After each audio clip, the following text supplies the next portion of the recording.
June 8, 1944, somewhere along the coastal ridges of northern France. Lieutenant Colonel Heinrich Kellner of the 482nd Coastal Defense Regiment pressed his field glasses against his eyes, unable to process what he was witnessing.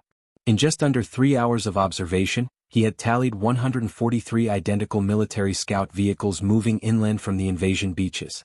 Each machine looked as pristine as if it had been manufactured that very morning, their olive-green paint unmarred by the salt spray of the Channel crossing. What Kellner observed that overcast morning wasn't merely a military offensive. It was an industrial revelation that would demolish every tactical assumption the German defensive forces had carefully constructed about modern combat.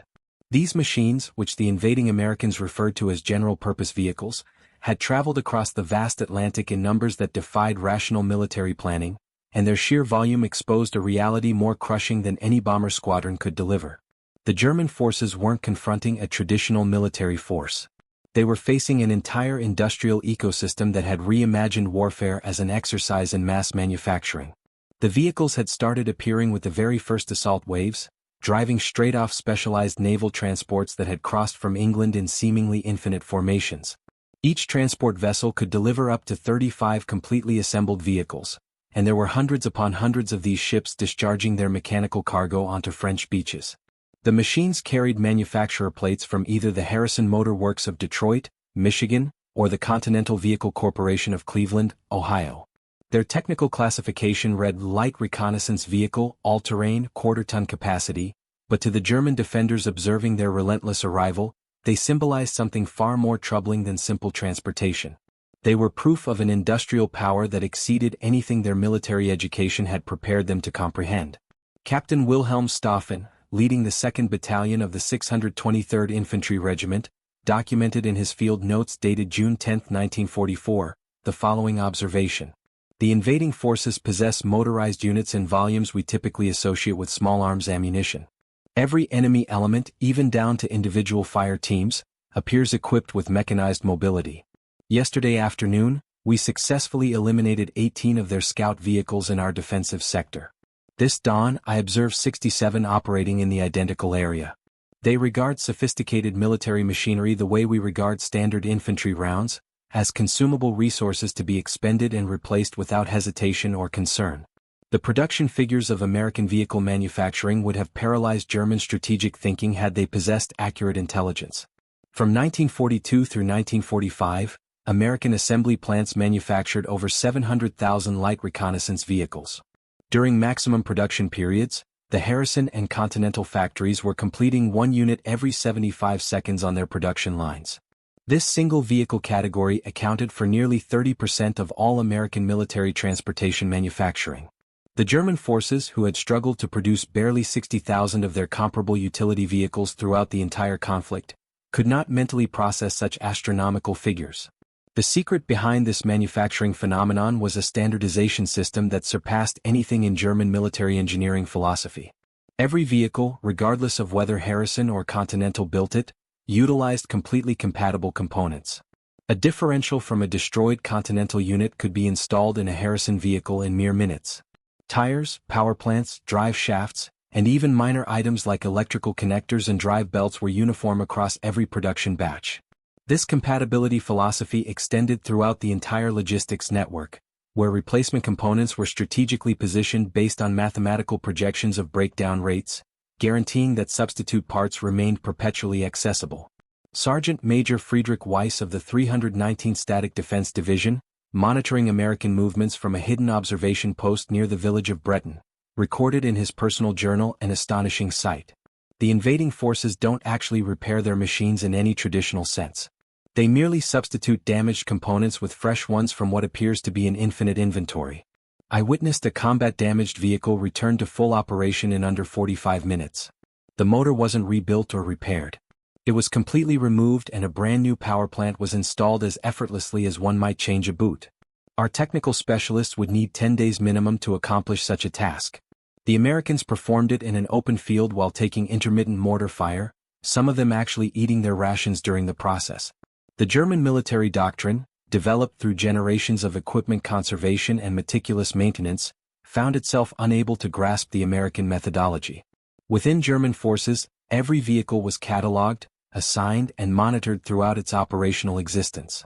Losing equipment through carelessness resulted in severe disciplinary action, often court-martial proceedings. Technical failures were diagnosed with surgical precision. Components were painstakingly restored or specially fabricated when replacements proved unavailable. The German utility vehicle, their closest equivalent to the American Scout car, demanded university-trained engineers for any substantial maintenance procedures. The Americans functioned on fundamentally different mathematical principles.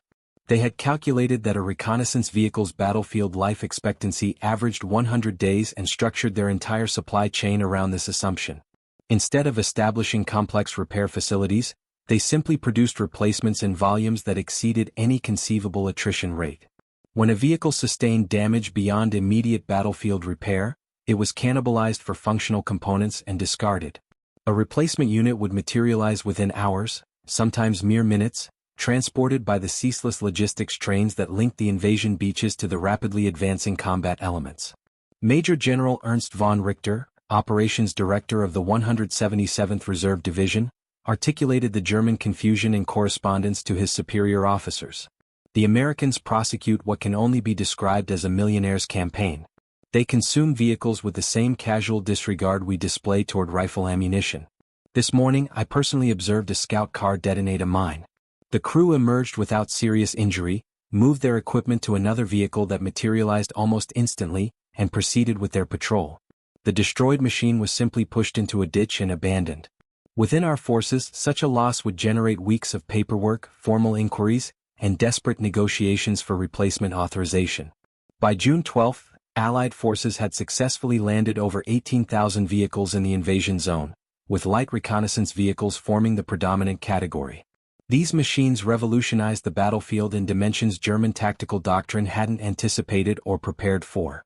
American scouting elements penetrated defensive positions with unprecedented velocity and adaptability. Artillery observation teams in these vehicles could reposition constantly, making counter-battery operations virtually impossible. Logistics units sustained uninterrupted connection with advancing elements, eliminating the consolidation pauses that German strategists had planned to exploit for counteroffensives. The vehicle's technical capabilities multiplied German tactical problems exponentially. Equipped with all-wheel traction and minimal weight distribution, they could navigate terrain that German defensive planning had classified as vehicularly impassable. The distinctive Norman countryside, characterized by ancient sunken paths and impenetrable hedgerows, should have channeled American vehicles into predetermined elimination zones. Instead, these scout cars simply traversed open fields, scaled embankments and circumvented barriers. They established their own transportation network completely independent of the established road system German forces had prepared to defend. Colonel Marcus Hoffmann, commanding a combat group from the 9th Mechanized Division, would later write in his memoirs about this mobility crisis.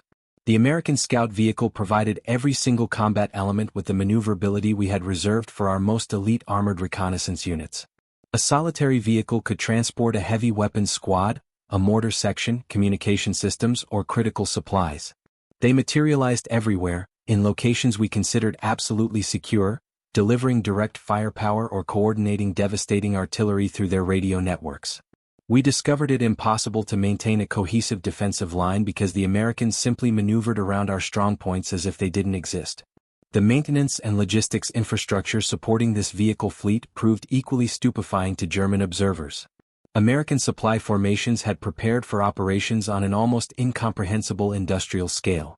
Transport ships arrived continuously, delivering not merely fuel and munitions, but complete vehicles, replacement engines, entire transmission assemblies and pre-configured component packages.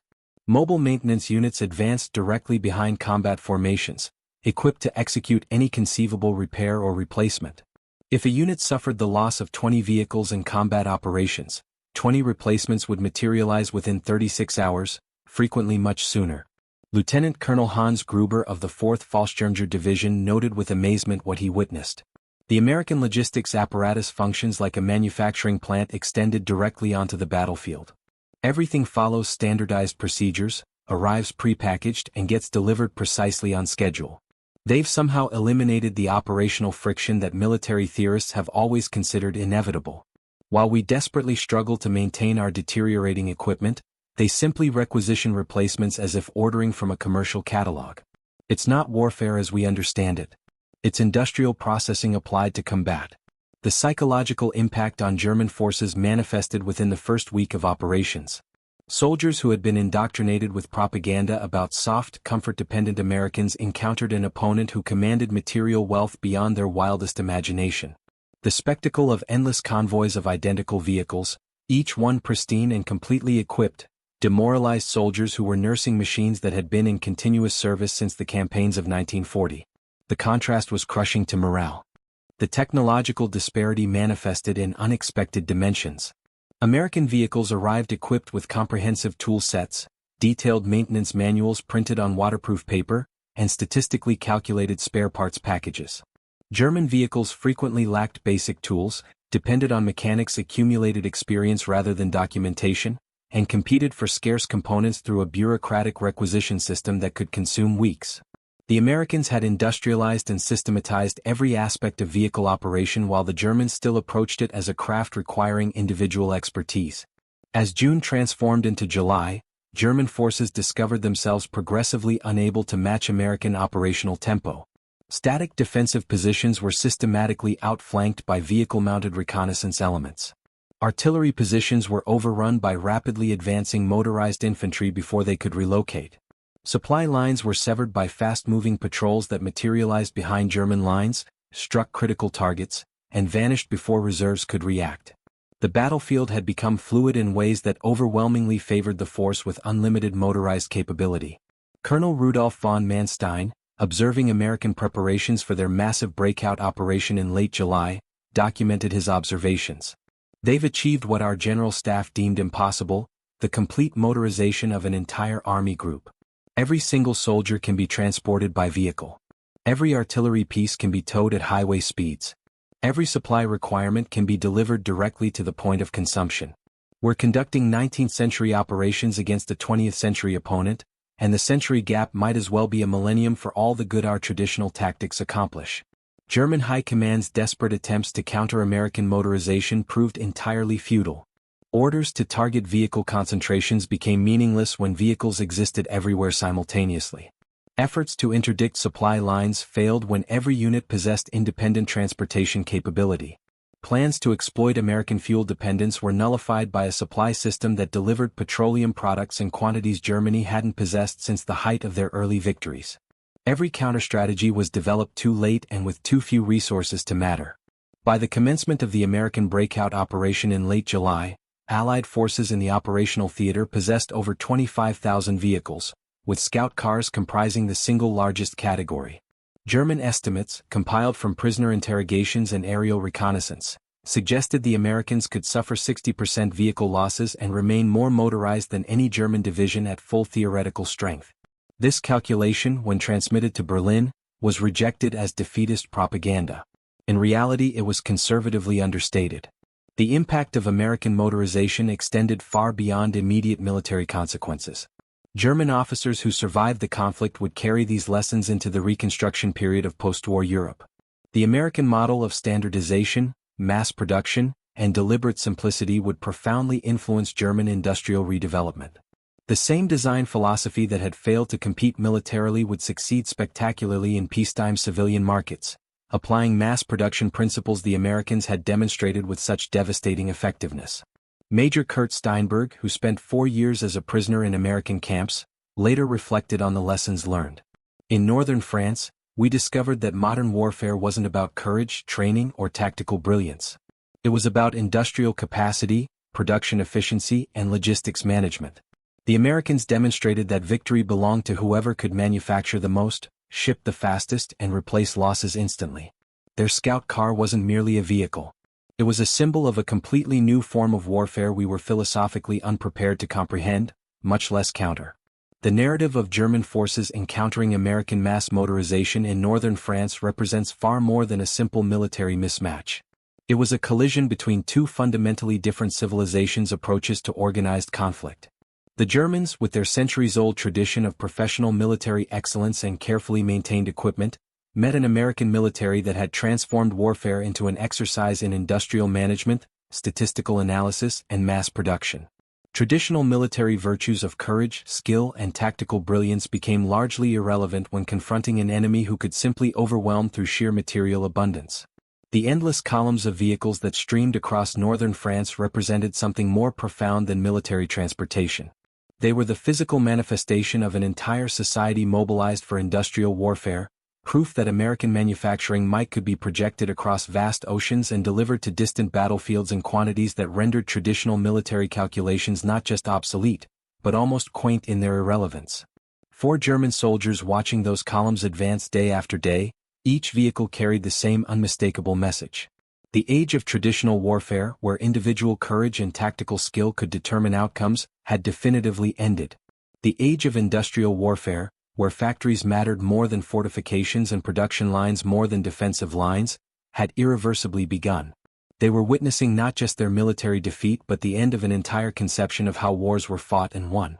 The final assessment belongs to Captain Hermann Fischer, who observed American operations throughout the entire northern France campaign and survived to become an industrial engineer in the reconstructed Germany of the 1950s. His words, recorded in a memoir published decades after the conflict, capture the fundamental transformation that those endless columns of vehicles represented. The Americans taught us that in modern warfare, the assembly line is more decisive than the battlefield. Their vehicles, arriving in incomprehensible numbers, each one interchangeable and instantly replaceable, demonstrated that warfare had evolved into a branch of industrial production. We believed we were warriors upholding an ancient tradition. They proved we were simply laborers in competing factories of destruction, and their factory was immeasurably larger, more efficient, and more adaptable than ours could ever be. In northern France, we didn't just lose a military campaign. We lost an entire worldview about what warfare meant. The vehicles kept coming, day after day, each one identical, each one replaceable, each one a messenger from a future we hadn't imagined and couldn't prevent. We were defeated not by courage or strategy, but by industrial mathematics. The Americans had transformed war from an art into a science, and their science was simply better than ours. The transformation witnessed in those summer months of 1944 would reshape not just military thinking but entire society's approach to conflict, production, and national power. The lesson was stark and undeniable. In the modern age, victory would belong not to the bravest or most skilled, but to those who could most effectively harness industrial capacity and transform it into battlefield dominance. The age of the warrior had ended. The age of the production manager had begun, and it had arrived on the beaches of northern France aboard an endless tide of mass-produced vehicles.